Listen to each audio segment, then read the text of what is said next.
So I was living in this Tantra ashram in India, and I was single, and the men and women there related in a way that was so beautiful. There was a flow, and people would come together and meet and see what was possible in terms of a friendship or something more or something, and then they would part. And it wasn't like dating here in the Western world where then you'd hate that person. It was just your relationship was changing and you might be disappointed, but it was kind of like college where you had to keep seeing the people so you couldn't get away from them, so you had to learn how to be with them. And I had had this experience and I had always felt like it was the best experience of my life, and then about 4 or 5 years ago I decided I really wanted to find my true beloved, and I was going to do whatever it took to find him. For me it was a him. And I entered the Western dating world, the conventional dating world here, and I found a big surprise. It was a lot different than that. I found it was quite cold and dismissive and unloving. Does anybody experience the dating world that way? Yeah. So I couldn't put those two things together, how I'd seen men and women relate, and this Western dating world of you're either my perfect beloved or you're garbage, you're trash, you know. And so my good friend Swami here, Prasad, we're both dedicated to our spiritual path, and he was dating at the same time too. And we started having a phone dialogue about how do you be a spiritual person in the dating world? How do you do that? How, when it's so unloving and so dismissive? And so through our conversations, I developed this book, and we did some talks, and I've been continuing on with more talks, and want to share some of that. So I went on this quest to master dating, and I hired a dating coach, and I went back to therapy, and I went on over 150 first dates. Whoa. Went on 5 online dating sites, and I started making myself go out. My thing was to go to art gallery openings because I like people who are creative, and just make myself learn how to talk to men, how to go up to people I find attractive, just even if they seem like an interesting person, because I'm naturally kind of shy. And through this process of trial and error and lots of what we would call rejection, and talking with my buddy on the phone, and working with my coach and so on, I started developing what I teach in my book and what I'm hoping to share with you. And then I met my true beloved about 9 months ago. So it works. So the way we're looking is what I'm, one of the things I'm teaching. The way we're looking is wrong, because what most dating does is it makes me feel like there's something wrong with other people, or there's something wrong with me. Nobody's loving me because I don't, mostly they attack us on is because I'm not pretty enough, I'm not thin enough. If it's a guy, I don't make enough money or have a rocket enough career, I don't have the skills, I don't have this, I don't have that. Something's wrong with me, that's why I can't find love. And something's wrong with other people. And actually, as you see here, when you meet a complete stranger, there's nothing wrong with this other person. Some people say to me, does that mean I could fall in love with anyone? Well, yes and no. You could fall in love with anyone, but that doesn't mean they're going to become your partner or your mate or your best friend. Just like when you go to a networking event, you hit more off with some people than others. What is that? The whole idea of romantic love. So we're out looking for, you know, as little girls, we've been hoping Prince Charming will come save us since we were 2. And guys have been looking for Rihanna or whoever. Do you know her? Do you have her number? I heard that at least 5 years ago, Beyonce, before she had a baby, Beyonce was seen as the perfect girlfriend. So she's not a perfect girlfriend after she had a baby. Yeah, then she fell off the list of That's one of the things. The perfect woman. The perfect woman. So everyone is, we're conditioned to have these shopping lists for this Prince Charming or this Rihanna or whoever. And part of it, as I said, is capitalism and treating each other like objects. And part of it is this idea of romantic love, that it's going to come to us in this moment. And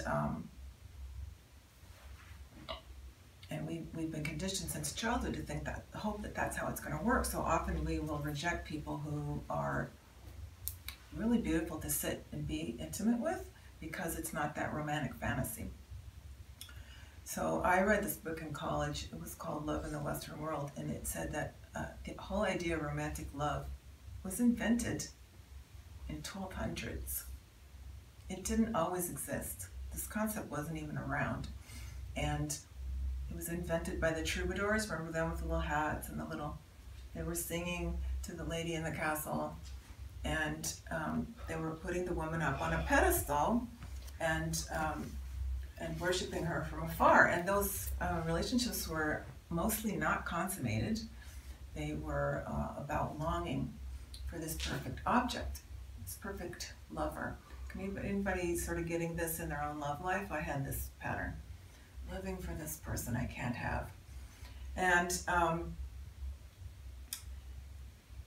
so this was invented by actually troubadours named the Cathars, and they were actually spiritual seekers that were persecuted. They were actually later burned alive. They were singing ecstatically to God, and that wasn't allowed. So they pretended they were singing to a woman. So it was really, this whole invention of romantic love turned out to be a lie. It's quite fascinating. I write about it a little bit more in the book, or you can look up that book yourself, or Google it, or whatever. So this whole idea of we're longing for someone that's going to come to us in this romantic way that we see in the movies, and we'll be in love forever. Most of us know that that's not going to work, but we're secretly still longing for it. It was just invented. But if you think about what that is, it is, in the movies, whenever there's that romantic love, it always ends in tragedy. You notice that? What are some famous movies you've seen, love stories? Casablanca. Casablanca ends in tragedy, or they are not going to be together. Your heart is dying, right? Leaving Las Vegas. Dying at the end. So painful. Romeo and Juliet. Romeo and Juliet, perfect. I just saw Splash with Tom Hanks. Is that it, Natalie? He falls in love with like the mermaid. Who could be less possible to actually happen? Okay. I used to really just love to watch tragic love affairs. It was such a good mirror of my own love life. And so this idea of, if we are looking for this, we have a list again of who makes up this perfect love, then it's supposed to end in tragedy. That type of love is supposed to end in tragedy. So another thing that I learned about love at the Tantra ashram was, when we were in an environment like this, we were all spiritual brothers and sisters. And we could sit and eye gaze, so to speak, or communicate, or have coffee or lunch, or go for a walk or whatever, as spiritual brothers and sisters. And it made a more beautiful sort of dating environment to see, hey, you're my brother and you're scared, you know? And I'm scared, and let's talk about that. We did some exercises on that. And what they've actually found is that the type of relationship that's most successful is, Dr. John Gottman found that the type of relationship that's most successful, 70% of people in long-term happy relationships say the friendship is the most important quality. So when we're out dating, we're not looking for friends. We're like, oh, I think we could be friends, is like a negative thing to say. It's a negative thing to say, he's too much like a friend. I want someone where it's going to end tragically. We don't know that we're carrying these patterns, that I don't want something that's a nice friendship. I want something that will end tragically. It's quite bizarre. Now feel what it's like to sit here and share with your spiritual brother, your spiritual sister, another being on the path with you. Feel if that makes you feel loved, lovable, like other people are okay, no matter what their body's like, their age is like. You don't even care how much money they make, who cares? Do you have enough money for coffee? Let's go. Just feel the difference in your body of approaching meeting another human being just as a spiritual brother or sister, without that list in your body, without that judging mind. Just the beauty of this other human being. You looked in their eyes, you shared souls just for a second. Feel the difference in your body, meeting another person, what it's like to have a broken heart, or what it's like to share with another beautiful being of the opposite sex. And even though we took 2 hours to establish this level of intimacy, you can take this out in your own way into the dating world and date more tantrically. The conventional world wants you to look for love by being unloving. And my experience is if we practice becoming more loving, love shows up because we're in the frequency of love and love can find us.